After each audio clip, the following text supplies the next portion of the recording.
Do you think this is because the Ukraine thing has started to play itself out, right? They can't get any more out of it. People are sort of no longer buying the story. Ukraine is conquering Russia and is about to win at any moment. Let's just keep giving them a little bit more aid and we'll get there. That's dying down, so they need to create another diversion, another Well, war to draw attention. well,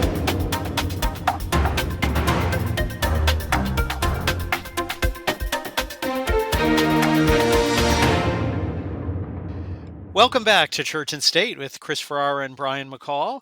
The world continues to spin while the cross stands at the center of the world. It's about the only fixed thing in our world is the cross. Everything else whirls around it. Christ or Uh, chaos, as usual. exactly. Well, interestingly, since the last time you and I spoke, we had some surprising news. Apparently, there are a group of cardinals who this summer submitted dubia, which are questions that are supposed to get a yes or no answer from the Vatican. They got I won't say an answer, they got back a document with a lot of words on it. And then they told us they resubmitted questions saying, answer the question, because what they got was nonsensical. It was, on one hand, on the other hand, no yes or no answer. So they resubmitted. And they got an answer to that essentially from the kissing Cardinal Fernandez, who's the head of the doctrinal office. I That's a say that, joke in itself. yeah, he wrote a book on the art of kissing. Great qualification for a cardinal. He basically said, the Pope's not going to answer that. He's not your slave to go around answering questions for you. What's interesting about this, I'd like to get your thoughts, first of all, not about the details, but I think it's interesting that Francis answered this one because, as you know, there was four other cardinals, two of whom are dead, who submitted a dubia back in 2016 on Amoris Laetitia and got nothing, got no response. But now this time, an actual, again, not non-response, but a response came back. So, do you have anything you make of that? Why do you think Francis responded this time and not what is that, 7 years ago? Well, that's a mystery. He could have remained silent. But how many cardinals submitted the dubia this time? Was it four? Five this time. Two Five. of the old, two from the first time, and then three different ones. Well, maybe Fernandez thought that it would be a good idea to write a response so that he Hmm. could provide cover for Francis, because it's obvious Francis didn't write the response to the dubia. Well, yeah. But the responses, to the extent that I glanced at them, because I really don't have time for the blather coming out of the Vatican these days, to the extent that I reviewed them, they're basically saying, we're going to do whatever we please, and we're not going to give you a direct answer because we have every intention of undermining Catholic teaching. So there'll be communion for the divorced and remarried. There'll be blessings of homosexual unions. Did one of the dubia relate to lady cardinals, lady deacons? Indirectly, it asked about ordination of women, which would include deacons because that's part of ordination. Yeah, well, they Uh, intend to be subversive on all those points. Obviously, that's the point of the synod. I think it was Cardinal. I think it was Cardinal Burke who said very recently that this is all a pretense. The outcome of the synod is already known. This entire dog and pony show is just camouflage for the predetermined outcome of the synod, which will be further erosion of the church's stance, right, which is irrevocable by its very nature because it involves the natural law on these moral right. questions. So there'll be the usual modernist technique of yes and no, affirming what they deny, denying what they That's what they affirm, affirm. and there'll Yes. be a further erosion of the church's teaching. So, and the Yep. Pope, by the way, just received in audience the infamous Sister Gramick of Yes. New Ways Ministry for something like 50 minutes of his time, Yes. his A- precious papal time. As well as, by the way, meeting Whoopi Goldberg this week. Yes, and Whoopi Goldberg.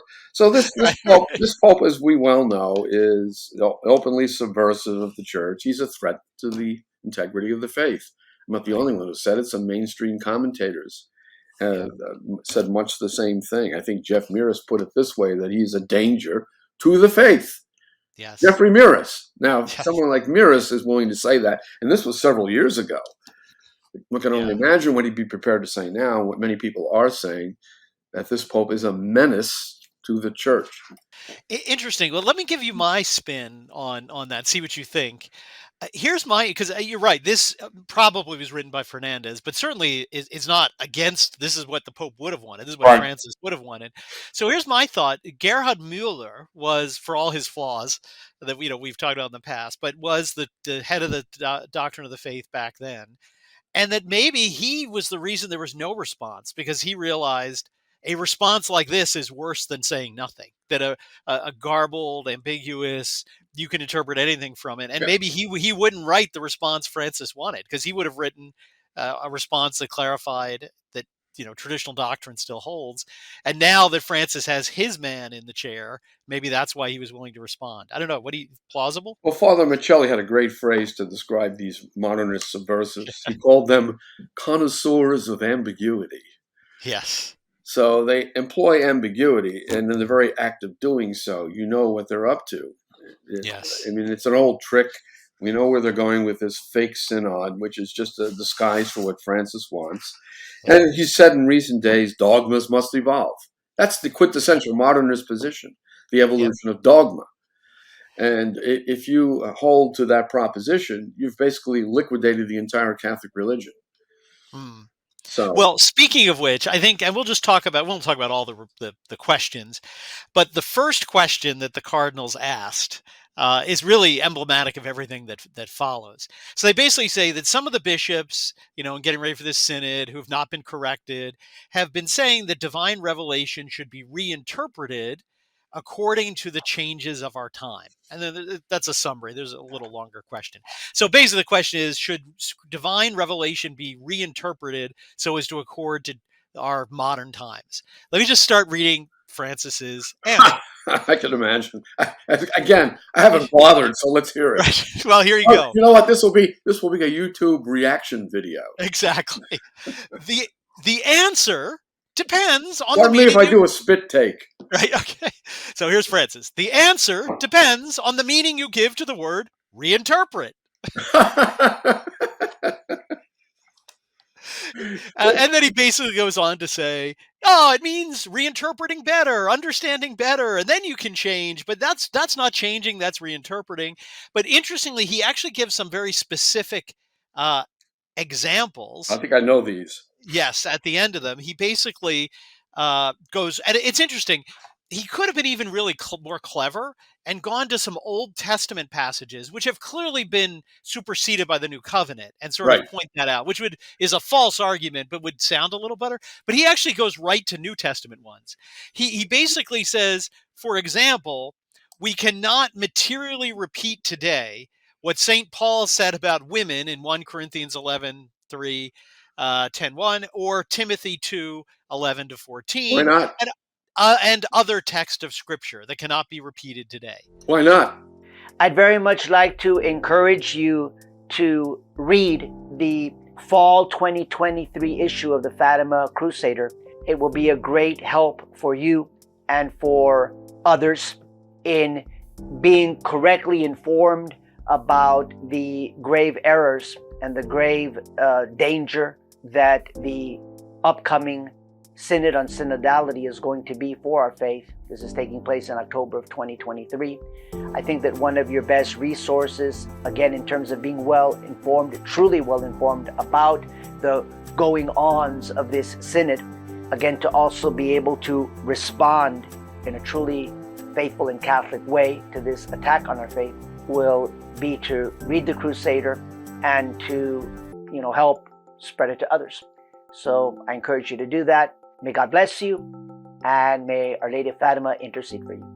Why not? Because he's censoring St. Paul. So Yeah, he's of basically course. saying, thanks a lot, St. Paul. Doesn't apply.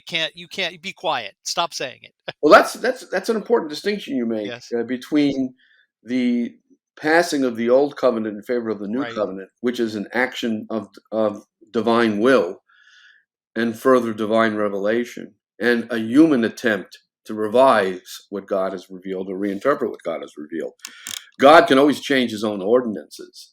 As our Lord said, out of the hardness of your hearts I permitted divorce. He permitted it, but it was never so. But with the new covenant, there's a higher standard of behavior because the age of grace has arrived, and Mm. we're called to that higher standard precisely because it's enabled by divine grace, which this Pope, of course, is completely written out of the moral picture. For him, the constant denouncer of Pelagians, morality is indeed a Pelagian exercise. If Yep. you can't do something that is required by the natural law, according to your best human effort, no mention of grace, well, then you do what you can in your concrete circumstances. That phrase concrete appears 7, 8, 9, perhaps 10 times in Amoris Laetitia, Yep. as if anyone's life is without concrete circumstances. I haven't heard of a life that isn't concrete. Right. Exactly. So by the introduction of the simple phrase concrete circumstances, you've introduced situation ethics. You've taken the state of grace out of the moral calculus, and you have created a Pelagian religion. And this from the man who's always denouncing traditionalists as Pelagians. Yes. We're the ones that reject his notion, his Pelagian notion of human limitations, which cannot be surpassed even with the assistance of divine grace.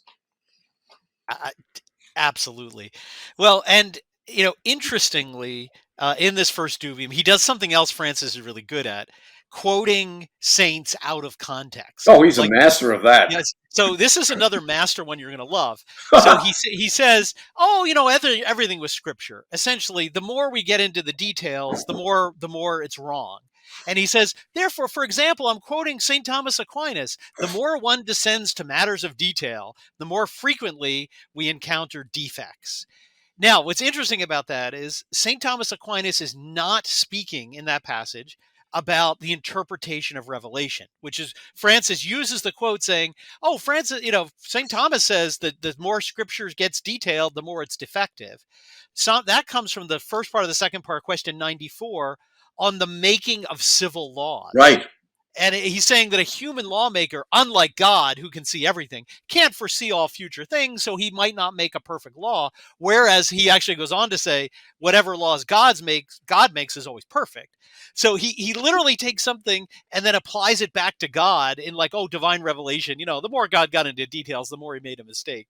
Which Well, you've it's written on insane. you've written on this subject, and you've Yes. made the distinction in civil law, which involves complex applications of basic moral principles to unprecedented Yes. situations, like what is theft in the digital age, for example. Right. Is Exactly. intellectual property something that's subject to the commandment, "Thou shalt not steal"?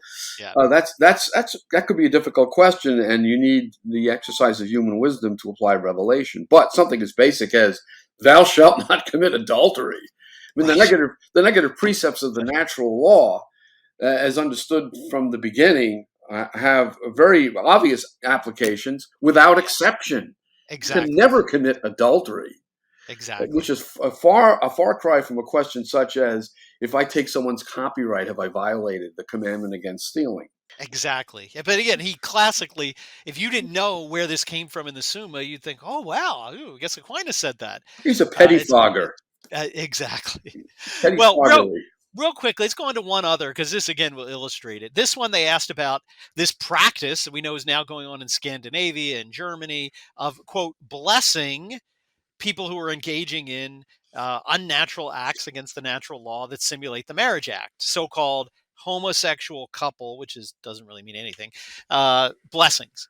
So here's classic modernist fashion. He goes on for about 2 paragraphs. The church can never create confusion between marriage and something that's not marriage. The church can never pretend that there's doing a marriage when it's not a marriage.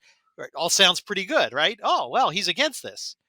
Then he says, however, Of in our course. relationships with people, we must not lose the pastoral charity, which should permeate all our decisions and attitudes. Therefore, pastoral prudence must adequately discern whether there are forms of blessing requested by one or more persons that do not convey a mistaken concept of marriage. For when a blessing is requested, it is expressing a plea to God for help, a supplication to live better, a trust in a Father who can help us live better. Nonsense. Right? With a so-called homosexual couple that seeks a blessing seeks validation of sodomy. It's that simple. Exactly. And so that relationship can never be validated because it's intrinsically evil. Yes. Even the catechism under this destroyer pope continues to maintain that homosexual acts are acts of grave depravity, to quote the Yes. Catechism, and that the condition itself, the inclination toward these acts of grave depravity, is an intrinsic disorder of the human person. You cannot bless an intrinsic disorder. You cannot bless a relationship based upon acts of grave depravity.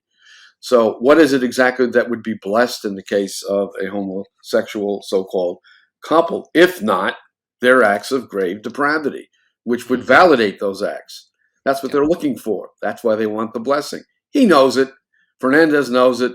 The fake synod participants who are controlling the whole sham No. operation, they all know it. And this is all about further subversion of the church. So then the question becomes, what do we do when the Pope appears to approve blessings of relationships based upon sodomy? What do we do about that? Well, but again, he does exactly what Pius X warned us about. That, as you said, the modernist never exactly lets himself pin down. So he doesn't say do it. He just says, "Oh, we can examine, we can discern what kind of blessing we can give." And then he says, "This is not a matter the church can decide for everybody. Every region, church, everybody's got to decide for themselves what kind of blessing they can give." So again, he's basically saying, "Go, you can do it." But not saying it in a way where he's sort of mandating it, or this is what I'm in favor. It's all this, oh, yeah, we can't do that, but we can keep studying it. And again, for another example, he gets the question of women's ordination. He says, John Paul II settled this definitively. He said no, But but we can still continue to study if that decision's correct. So again, it's a yes but no is exactly what he says. yeah, No, but yes. denying what you Yeah, affirm and then affirming yeah, what you deny. That's the classic yes, modernist trope. That's how they roll, to use the modern parlance. But the idea that you could say through discernment such and such is permitted. That one word, discernment, which yes, rears its yes, ugly head in Amoris Laetitia for the first time in a papal document and is shamelessly abused, that one word, discernment, opens the gate to the destruction of the entire moral order. yeah, It's like a corrosive acid that eats away at the joints and ligaments of Catholic teaching, because you can dispense with any aspect of the teaching if you discern that it should not apply in a particular case. When the authentic meaning of discernment is you are supposed to be discerning your immoral behavior and right. correcting it with the help of a spiritual advisor, not discerning how you can get away with it. Right. Exactly. Well, and again, the rest of these go on and on. I doubt, again, he wouldn't give a yes or no answer because that's how modernists are. They won't let themselves be pinned down, so they can always deny, and people are misinterpreting them. And, you have to understand in this context, etc.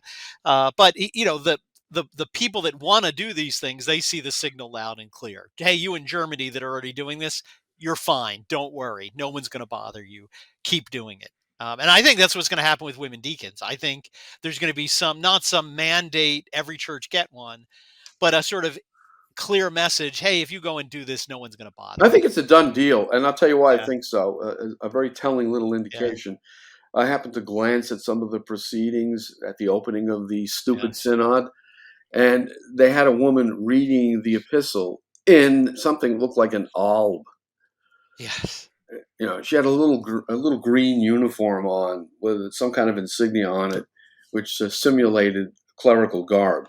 Right. It wasn't in civilian clothes. So this is how they're introducing it. You're going to have these women in clerical garb pretending to be deacons. Yep. Exactly. And certainly that's going to happen in Germany, and Uh, probably will happen in some American dioceses. We'll see. But and hey, then the should next step is to try to get women's ordination.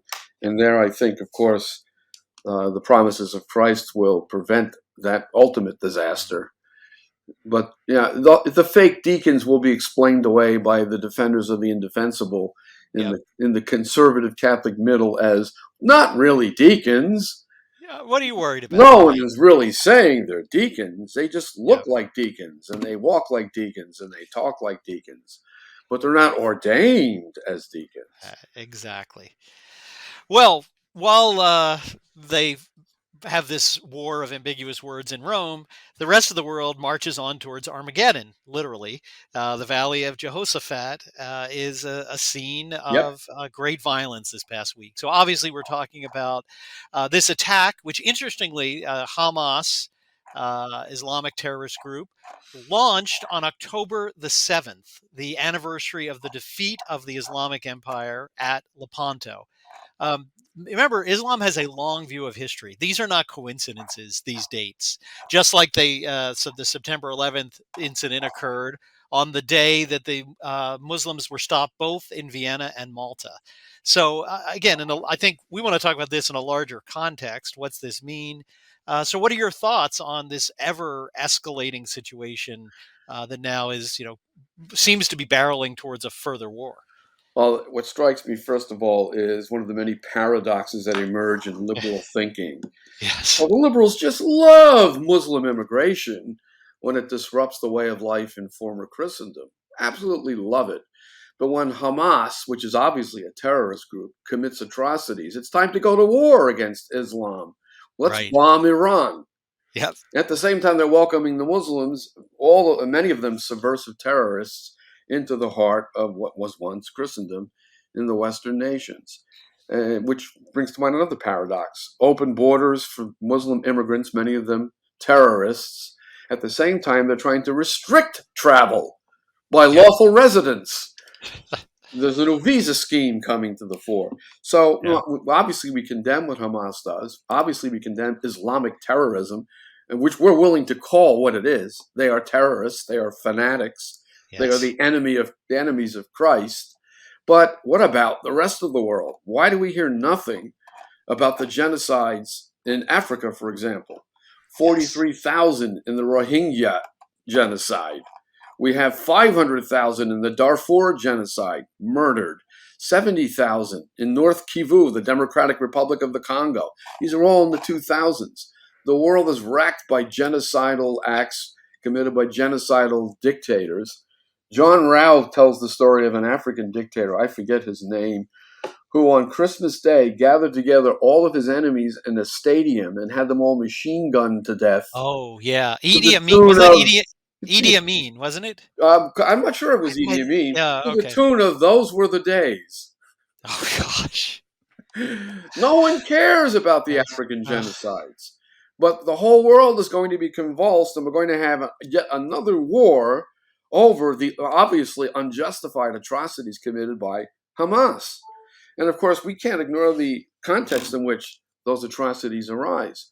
We created Hamas. We funded Yes. them Yes. at the inception of their existence as a counter to Islamic terrorism, and now they are the Islamic terrorists. Does that sound familiar? Because that's American foreign policy. Every terrorist group we loathe and fear now and use as a pretext to go to war is a group that in one way or another America supported through the CIA and other covert operations.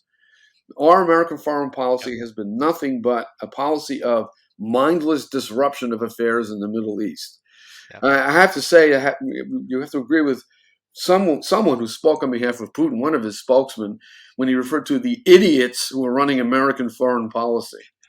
Well, they are. I mean, they are. You're right. But again, they're dangerous idiots because they're really literally playing with nuclear war in these cases after they've enabled Iran to likely develop nuclear technology. Then they want to go start a war with them. But do you think this is because the Ukraine thing has started to play itself out? Right? They can't get any more out of it. People are sort of no longer buying the story. Ukraine is conquering Russia and is about to win at any moment. Let's just keep giving them a little bit more aid and we'll get there. That's dying down, so they need to create another diversion, another war to draw attention. Well, like every other nation in which the idiots who run American foreign policy provoke interventions, Ukraine is destroyed right now. Yep. The army is decimated. There are 5 or 6 or 7 million refugees who are never coming back. Yep. And we've reduced the place to rubble in many areas. And then we're going to cut and run because the money will run out, public support will vanish, and that will be the end of that. There'll be an Afghanistan-like abandonment of the Ukrainians. We were prepared to fight to the last Ukrainian, but the Ukrainians aren't prepared to fight to the last Ukrainian. Many of them are defecting to Russia. Yes. There's a special radio frequency they can use for mass surrenders now. And they turn themselves over to the Russians because they'll be treated decently as prisoners of war as opposed to being sent into a meat grinder in senseless attacks against an impregnable defense that the Russians have set up during the summer. So this is another disaster provoked by our idiots who run our foreign policy. And now they want to start a war in Iran. That's the next war. And we have that moron, Nikki Haley, calling for calling for literally war with Iran. And more than war, she said, we will obliterate them. I mean, she wants, obliterate Hamas too. And it's all follow the money. I mean, she is deeply connected to what Eisenhower called the military-industrial complex, defense contractors, arms manufacturers. So, of course, she wants to make war. You make a lot of money out of war. Lindsey Graham, too, he wants to bomb all the oil refineries. Oh, we won't send in troops in. We'll just bomb all their oil refineries. Right. Creating further chaos in the Middle East. That's what we do. That's how American foreign policy is conducted. It's an Operation Chaos, one disaster after another. And it's been an unbroken record of abject failure. Worse than failure, they've made the situation in the world perilously close to a situation in which nuclear war is conceivable, especially in Ukraine. So, what can one say? The state deteriorates in lockstep with the situation in the church. As always, the two things are tied together. No, and again, obviously agree with you. Condemn these Hamas terrorists who we know are walking right through our southern border every day because it's wide open. Certainly condemn. And what terrorism is, the attack of the innocent. They launched attacks on non-combatant civilians. But look, I think our response should be, this is Israel's problem. This is a security issue they have over their border. They need to defend themselves. They are more than capable of dealing with it.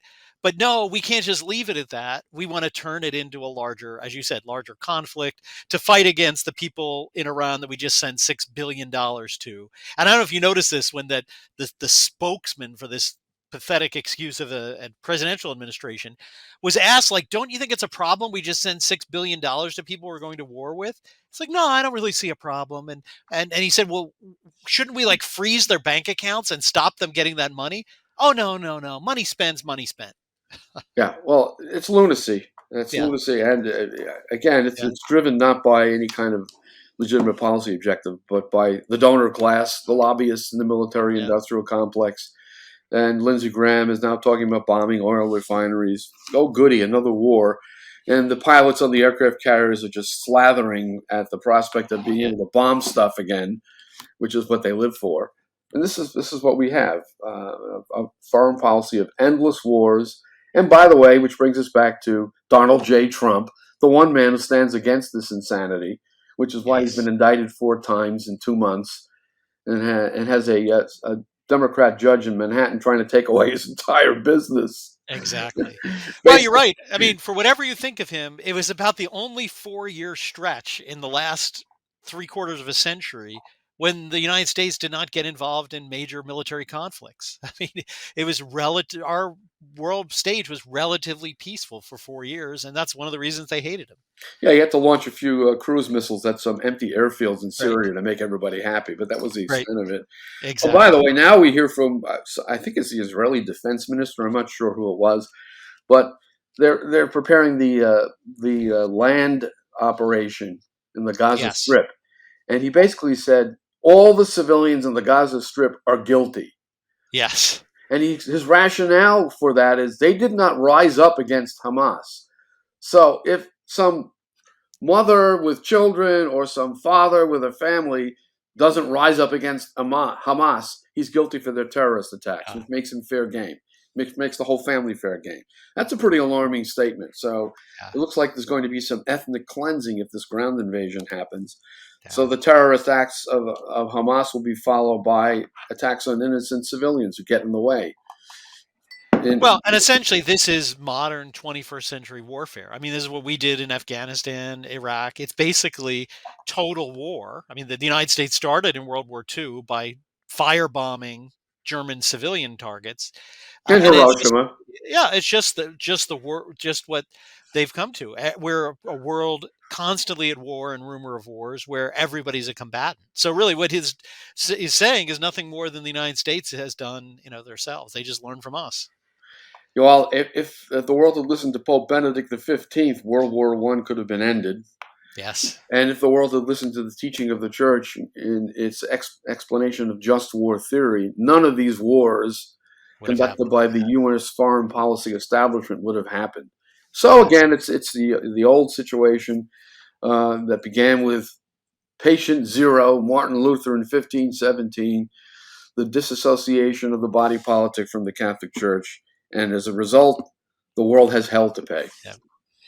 Well, so there you have it. While Rome burns, both doctrinally and in the rest of the world, Pope Nero fiddles with the Synod. That's what's going on. I love it. That's exactly what's going on. I'll be there, by the way, on October 29th. We're going to have a conference on the aftermath of the Synod on the 31st, and I'll be there on behalf of the Fatima Center. Great. Well, I think it'll be live streamed, so people can look in on that. Yes, watch for that, and you can hear more words of wisdom from Chris. So, great. Well, safe trip to Rome, and we'll speak again when you get back. Take care. God bless.